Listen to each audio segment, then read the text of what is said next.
What's up, YouTube? It's your boy King Teddy Man, and I'm back at y'all with another vlog. Today, I'm back at y'all in the car. I'm in the whip. You heard me? At the Lord steer wheel for y'all real quick. So, if you haven't been on social media, like I have, and like a lot of people been sending me this lady. There's a lady trying to back into a parking spot, but if you guys go and check out is on Netflix. I think it's called When They Look at Us or When They See Us. Um, Powerful movie. It's a series, but if you watch it, bruh, the thing is powerful. Um, I just got to watching it not right, roughly probably about like 30 minutes ago, 45 minutes ago. Came outside to, you know, smoke and talk on it. Um, this video might go up like immediately after me recording it. Just a straight raw video. No edits. So thank you for clicking on the video. For those who aren't subscribed to the channel, please go down and subscribe to the channel, man. Press that like button and join the family, join the gang, join the Teddy Gear Nation. Cause guess what? We're the best people in the world. You know what I mean? We're the best people in the world. And yeah. So back to the discussion at hand. If you haven't watched this, go watch it. It's the story. If you haven't watched it yet, go watch it first, then come back and watch this video. Cause I'm about to spoil it. You know what I'm saying? Before spoiler alerts, spoil alert before you finish watching this video, before you continue to watch this video. All right. So the story is it's 5 kids, teenage kids, and they were like they got roped into this raping of this woman in I just watched the show and I don't even remember. It's in New York though, in this park, Central Park, I think. And yeah, they got roped into a raping about a woman in Central Park where they were nowhere near it. They didn't they didn't even know that this was going on while they were also in the park. But some detectives and his lawyer, hey, bro, like you watch, you gonna get mad. The first episode, you gonna get mad. Then the second episode is gonna get worse. So it's like it's gonna be a build up of anger and like it shows you how corrupt the justice system really can be. And it makes you question and think about how many men and women are incarcerated that are actually innocent, that were pushed into lying on their self, not even knowing that they're lying about their self. They're getting told, excuse me, they're being told one thing and something else is happening. It's like some sleight of hand type shit.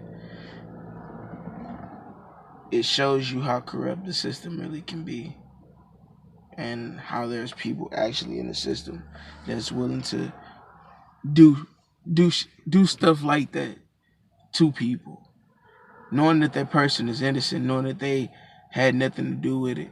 They would still push a case if it means of them winning it and their name being out there. People are willing to go that far across the line to classify somebody as a rapist, a murderer, or I mean, like, people go that far in the justice system, and it makes you think about a lot of stuff. It makes you think about how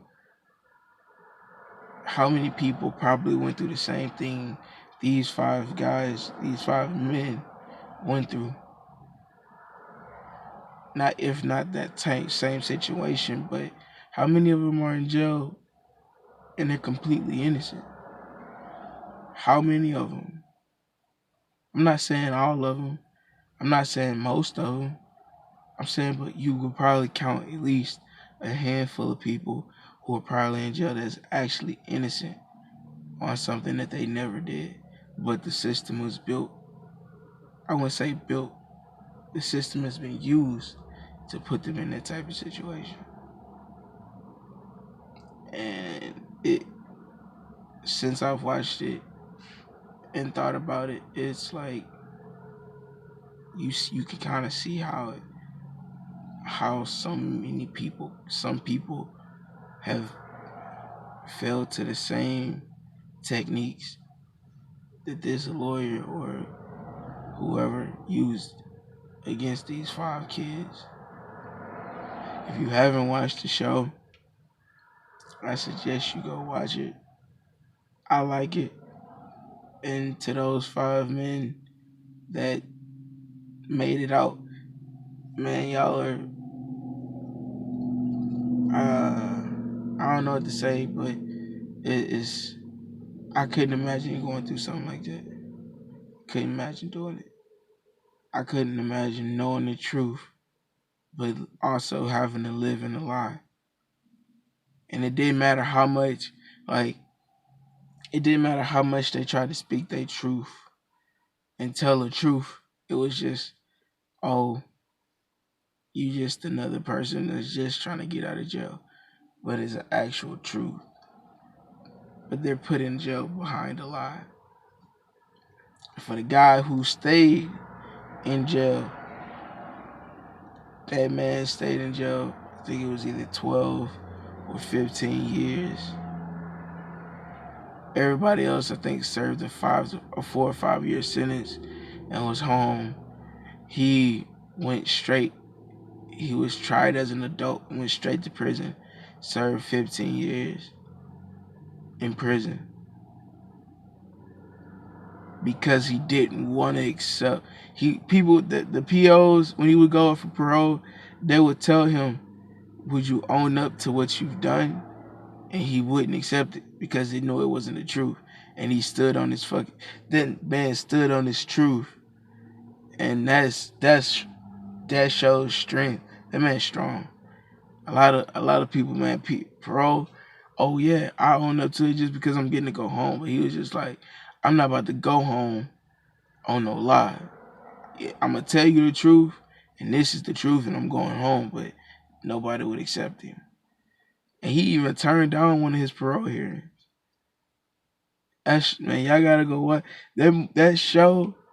That show is inspirational, and it helps if you're a deep thinker like I am, or you got like a real deep mindset, and you can see everything from all angles. You're gonna like it. It's jacked up. I ain't gonna lie, it got some parts in there where you like you feel for them because they had everything taken away from them. Their childhood, being actually having a chance to become a teenager and be a kid. They took all that from them. And these men now are grown. It's crazy. If you haven't, go check that out. It's on Netflix. How They See Us. So, like, subscribe, and I'll see you guys at the next one. Boom! Oh, well, dang, I almost messed up the outro. Don't spark up.